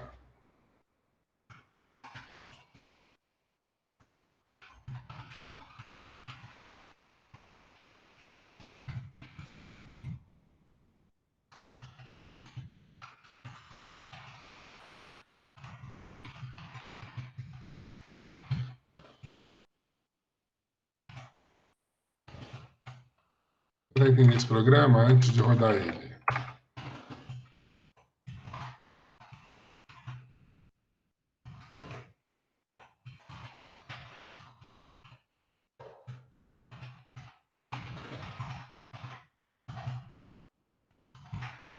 Vamos lá, eu queria aqui definir as meus dados de entrada, ok?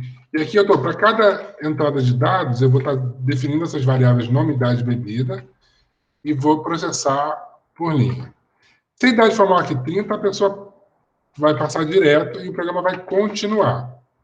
O que quer dizer esse continuar? Ele vai parar de processar daqui para baixo e vai passar para a próxima etapa do loop.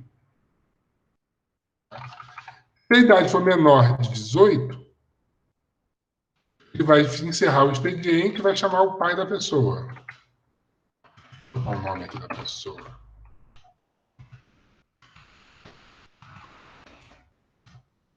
E depois eles encontram esse break. Esse break interrompe o laço. O for para de acontecer. Isso é muito utilizado quando, por exemplo, você está procurando dentro de uma massa de dados uma determinada informação. Você encontrou a informação, você não precisa mais continuar procurando. Acabou de encontrar. Quebra ali e continua o programa. Você já encontrou ela, você chegou onde você queria. E um contínuo pode acontecer, por exemplo, quando você está processando os dados e, digamos que seu dado de entrada, muitos deles já estão formatados corretamente. Né? Tem uma condição lá. Você vai verificar no if. If, se a cláusula formato tiver um Y, quer dizer que já processou. Então eu pulo, eu não quero processar essa linha. Então eu passo para a próxima, me dá a próxima, me dá a próxima. E ele vai. Quando ele chega ao final do bloco, ele tem um contínuo explícito aqui, ó. Aqui tem um contínuo implícito. Só que eu não preciso colocar. Porque quando ele chega no final do bloco, ele sobe para passar para o próximo passo automaticamente. Tá? Uma vez que o loop termine, seja que termine por um break, ele vai passar para fora do bloco. Entendido? Vamos executar esse código para ver o que acontece. Tá?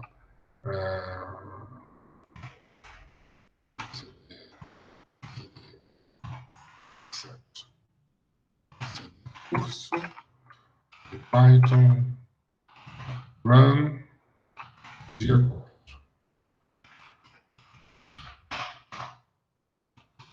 A linha 105 tem algum erro. Não tem um erro muito no final, quer dizer que tem um erro antes do final.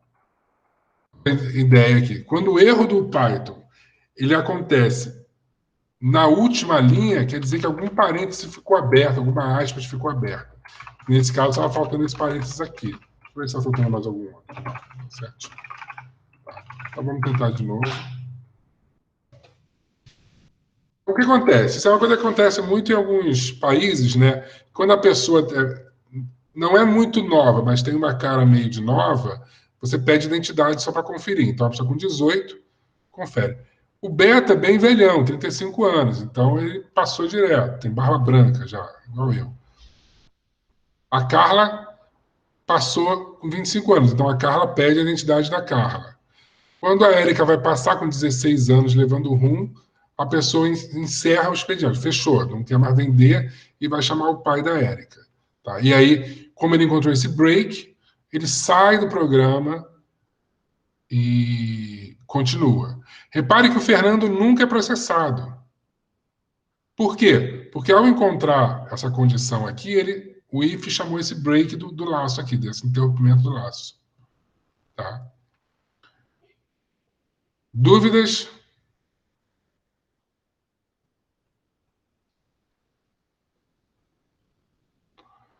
Então, nenhuma dúvida. Tá? Então, vamos fazer o último exemplo do laço fora aqui. E na próxima aula nós vamos falar sobre gráficos. E as dúvidas que vocês trouxerem, tá? Então, vamos lá. Um exemplo numérico aqui. Esse eu vou copiar mais. Aí colar para a gente ver.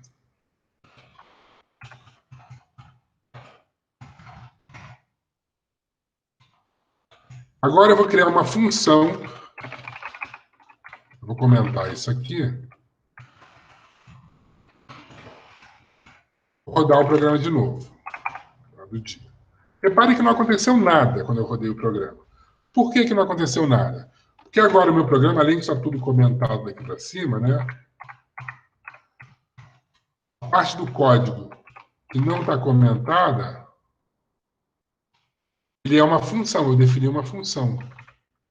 A função conta carneirinho. O que a função conta carneirinho ela vai fazer? Vamos ler juntos. Ele vai começar com um laço for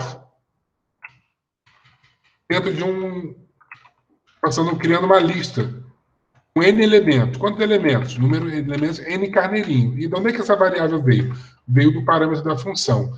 Então eu vou poder chamar aqui n conta carneirinho. Carneirinho. Um parâmetro que eu quiser, para 10, 100, 20, 234, tanto faz.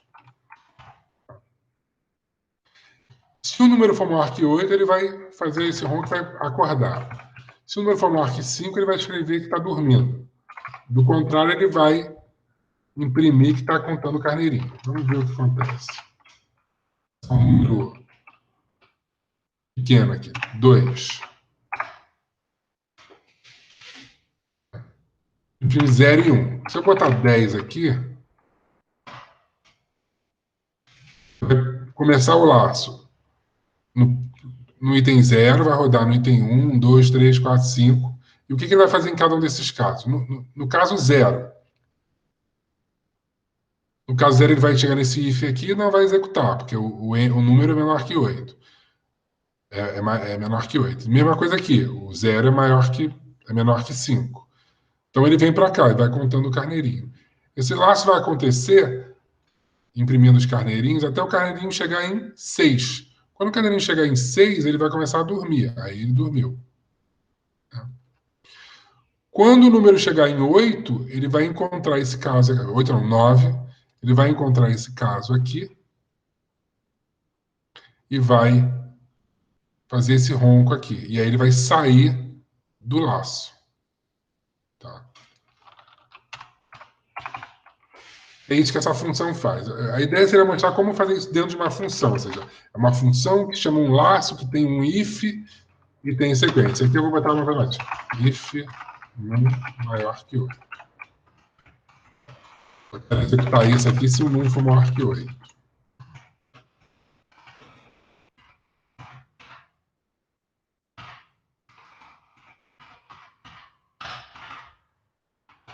Então, no 2 ele não acorda. Continua tentando dormir. Tá? Então a ideia de hoje a gente trabalhou, estamos chegando no final. A ideia de hoje foi trabalhar com arrays n-dimensionais, que é um assunto um pouco mais complicado. Falamos de laços, falamos de inteligência artificial e falamos de print. O que mais que tivemos? Acho que foi só isso hoje. Alguém tem alguma dúvida? Sim, aqui é um exemplo para ilustrar só a estrutura. Eu quis que se ele fosse roncar, vamos pensar assim, ele acordaria, ele sairia do sono.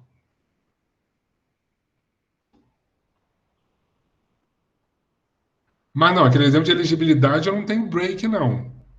O break ele só existe dentro do loop, do for ou do while, tá? O break não existe no if. O if, esse break aqui, calma aí. Esse break aqui, ele age sobre o for. Tá? Que são dois comandos, duas palavras reservadas adicionais para permitir você controlar o fluxo dos laços, seja ele um laço for ou seja ele um laço while. O que eu posso mostrar aqui também uma coisa interessante a mais sobre laços for?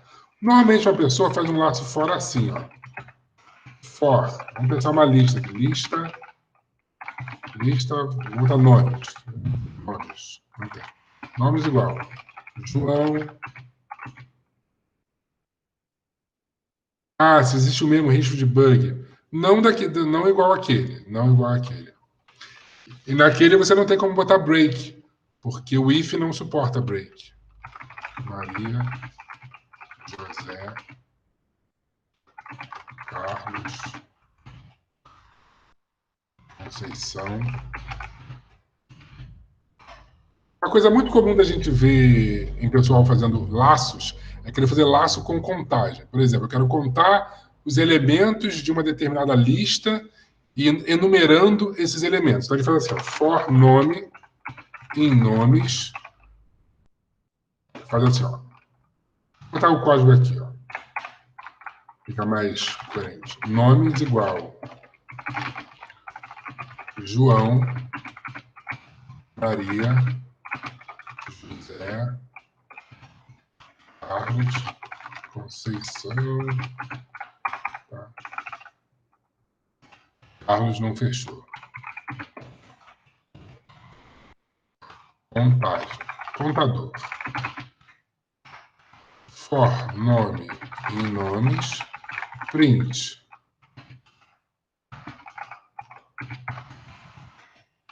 Contador nome.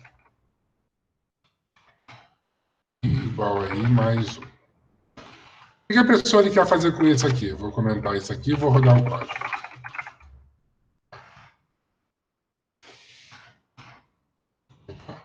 Contador. Nossa senhora. O que é isso? Contador igual a zero. Normalmente eu uso I. Estou usando a palavra contador aqui só para ficar explícito. E aí minha cabeça quer o I ali.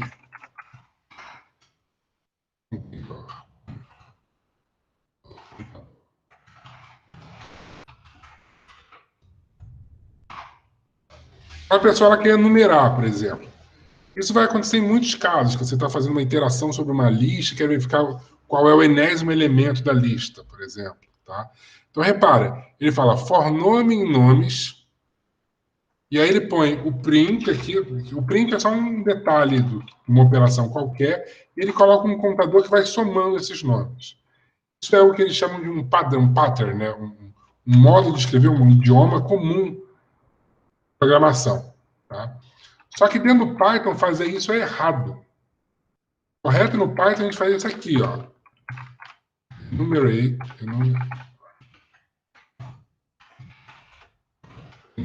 nomes. Tá. O que o enumerate vai fazer? Ele vai fazer uma lista que vai retornar cada elemento dessa lista em um número antes. Então eu boto aqui, por exemplo, vou escrever número. Bota contador.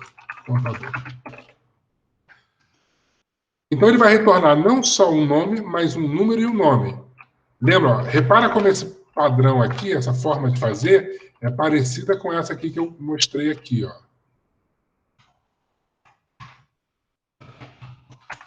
Essa aqui.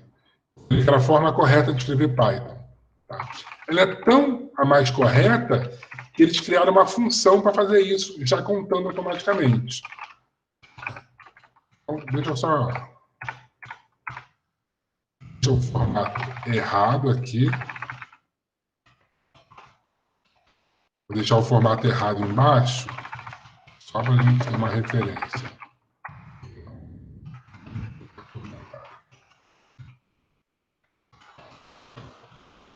Vou executar esse código aqui, tá? A gente vai ver que ele vai fazer exatamente a mesma coisa. Só que dentro desse enumerate aqui, ó, enumerate nomes, vai retornar um tipo enumerate, se eu botar como lista, escrever list. Vai retornar um número e um nome, outro número e um nome, outro número e um nome, e assim até o último elemento. Tá? Então, esse é uma forma de fazer mais correta, mais pitônica, de fazer a mesma coisa. Quem faz assim está errado? Não está errado. Mas quem faz assim é um programador de C++, programador de C, que está escrevendo em Python, programador de Java. Python usa essa estrutura. Ok? Mais alguma pergunta? Recomendo que vocês tentem fazer hoje os exercícios. Quem recebeu o exercício de ontem, hoje, ou recebeu ontem à noite, não teve tempo, puder, pegue os exercícios de ontem e tentem fazer. Eu vou mandar mais exercícios hoje. E aí tenta os de ontem, tenta os de ontem, depois tenta os de hoje. E aí amanhã a gente tira a dúvida. Então amanhã eu vou tentar falar de gráficos. Tentar não, amanhã eu vou falar de gráficos e vamos tentar falar de dicionários. Posso. Você quer que eu explique? A anterior você entendeu, Taylor? Essa aqui de baixo?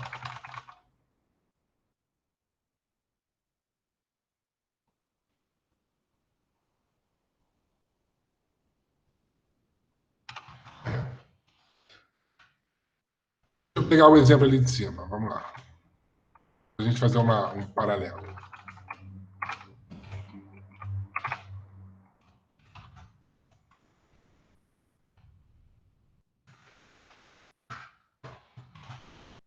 Aqui, ó. Perceba que nesse exemplo anterior, cada linha, essa lista, que eu chamei de dados, na verdade é uma lista de listas, correto?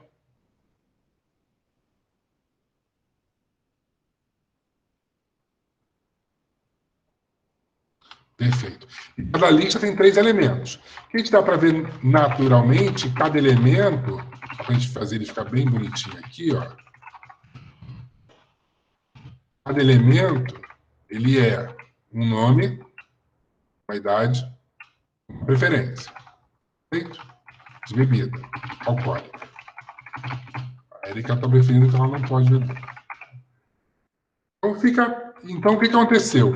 Quando eu estou processando isso no for, ele está pegando esses dados e está apresentando a cada interação, cada passada nesse laço, uma dessas linhas. Primeiro ele parece essa linha aqui. Aí depois ele passa essa linha. Aí depois ele passa essa linha. Depois ele passa essa linha.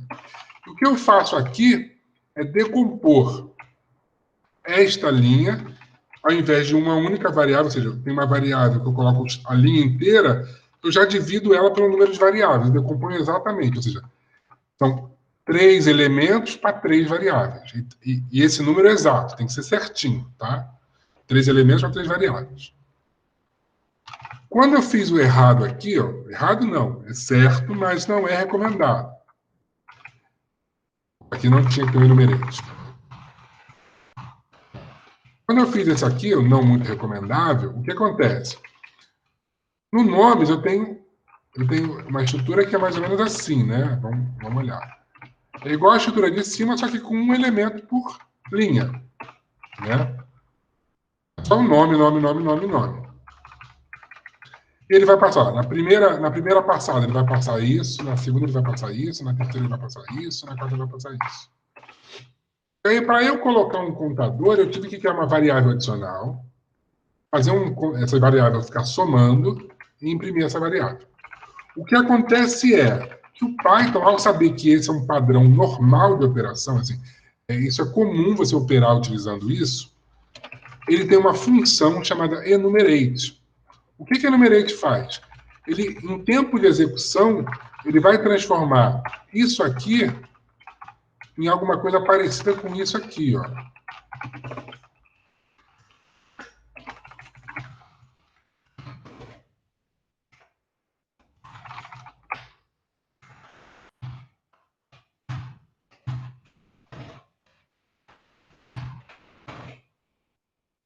Feito? O que ele está fazendo é isso. Ele está transformando esse nome aqui nisso aqui, só que em tempo real. Tá?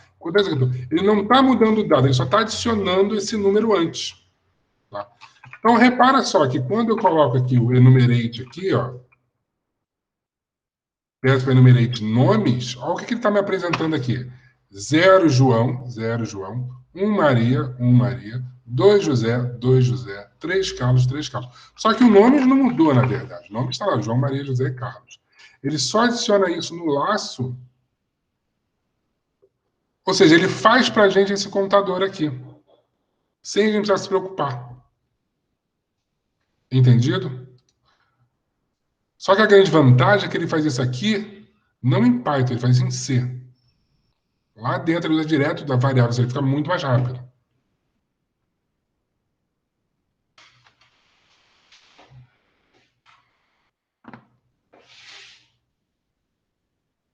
Ok?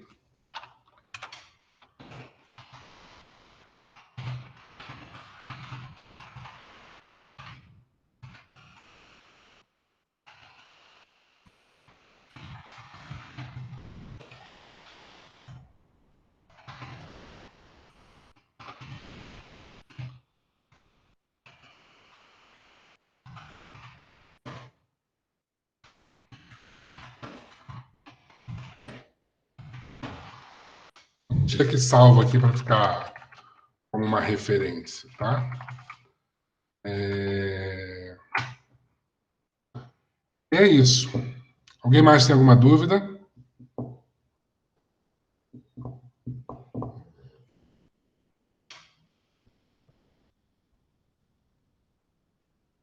Nenhuma dúvida? Então, obrigado aí, gente. Eu vou mandar para vocês mais exercícios hoje. Espero que vocês façam para amanhã para a gente poder matar as dúvidas. De nada, Lisa. Cadê o Vitor aí para Opa, valeu pessoal, obrigado aí, obrigado Igor por mais essa aula. E só alguns recados, né? Caso alguém não tenha recebido, só reforçando aqui as aulas anteriores, por favor, entre em contato por e-mail. E assim, quanto antes, eu espero mandar hoje para vocês a aula de hoje, junto com a lista. A lista chega mais cedo, tá? O vídeo demora um pouquinho mais, por causa do tempo de processamento, né, do Google lá. Ele não é de imediato, mas assim que estiver disponível, eu mando ainda hoje. Então é isso aí, pessoal. Obrigado e um bom dia a todos.